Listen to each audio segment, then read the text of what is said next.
Okay, we're switching back and forth between jobs here. You know, we got our neck done. It's sitting in there.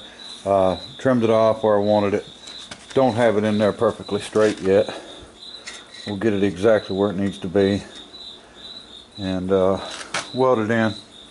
And as you can see, like I said, I turned this the same thickness as what the frame was inside.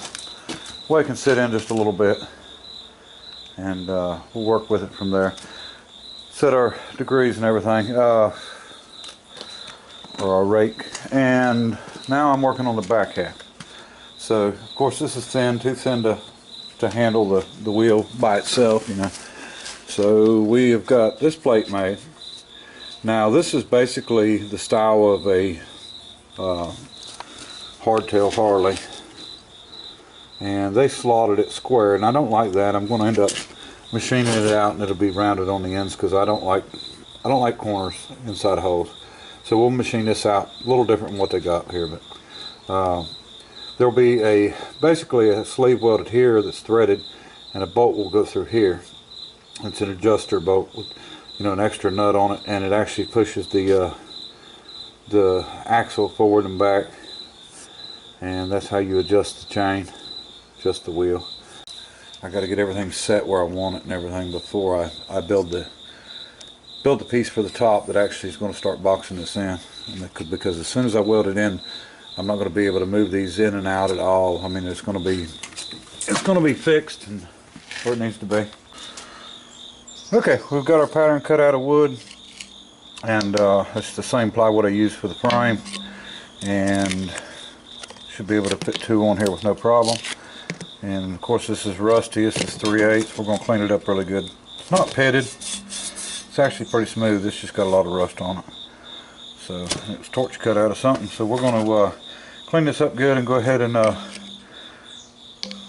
maybe double stick tape this down, and then we'll go around it with plasma and get it cut out. Get two of these done, and then we can start machining the slots in them.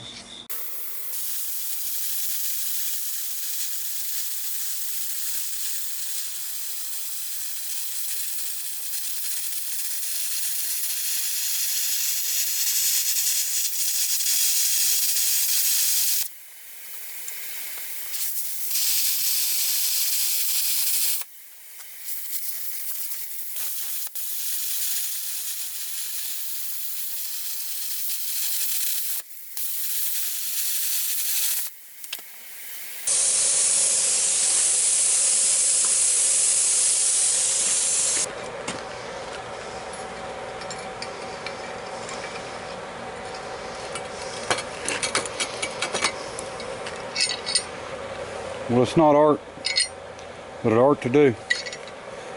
Okay, like I said, I'm still working on the back pieces back here, but along the way I'm, you know, thinking about this tank, trying to figure out what I want to do. I don't want to do anything that, you know, I've seen done. I can beat out some steel. I can run over Charlie's and use his English wheel and planish and hammer and go ahead and, you know, make a rounded tank, or, you know, whatever we want to do. Believe it or not, I've done quite a bit of metal work, so I mean I can handle that, but you know, I'm really wanting to do this a little different. If you noticed on the side of this frame, you know, pretty much everything's flat, and then but we've still got our, you know, our roundness there and the shape. So, you know, we got curve from an angle, but you know, everything on the side is flat. So I was thinking maybe the tank sort of the same way. This is what I come up with. Square tank, just tapers at the back. Now, of course, you have to excuse all the duct tape. I couldn't find no masking tape. But basically, this will be the exact same contour as the frame at the top, and about 2 inches wide on each side, and then just tapering at the back. And of course, this will be all the way in flat. But I don't know. I mean, I figured I would go ahead and show this because I don't think I'm going to get started on the tank before I do this video. So I thought maybe I could get some ideas. What you thought, that would still give us our flat on the sides, but our curves will still be there. our curves in the front. So sort of going along with the same theme. And I don't know, I thought about tapering it at the front also, but I don't think it would look as good. Sort of like the tank I built. You see a tank on that one there. You see how it's tapered at the back and at the front. And sorry it's upside down, but it's hanging upside down in my shop. But you see what I'm talking about, the way that, you know, the angles are. And I thought, you know, the back angle will basically be what this one is, but I thought about doing the front angle too, but I don't know if I'm going to or not. I sort of don't like it so much, but on this bike, because the neck is so, you know, narrow, you don't have a triple tray.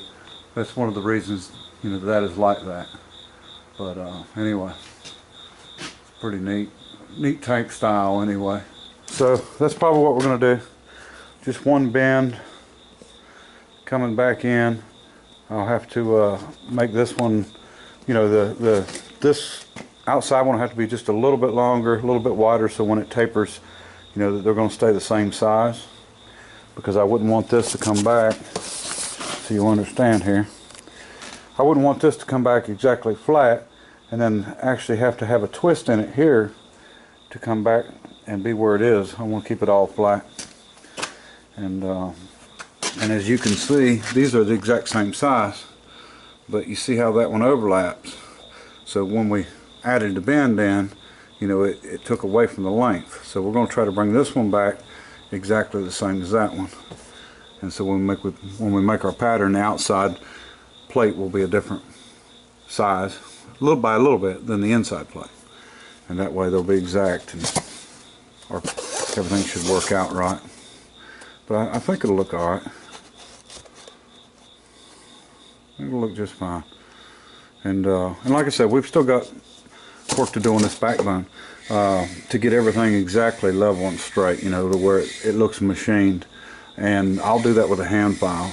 I'll go back and actually use a hand file over both halves and go through and do it. I've got some nice sharp files. I don't mind working them, and you can really get something good and straight with a file if you know, watch what you're doing. So that's the plan. So I'm gonna get back on the back. Let me know what you think on the gas tank. You know, I wish I had two where you could see how wide it was going to be, but I think it'd be about right. Total of about 6 inches, because you figure that's just a little over 2, and then about 2 apiece.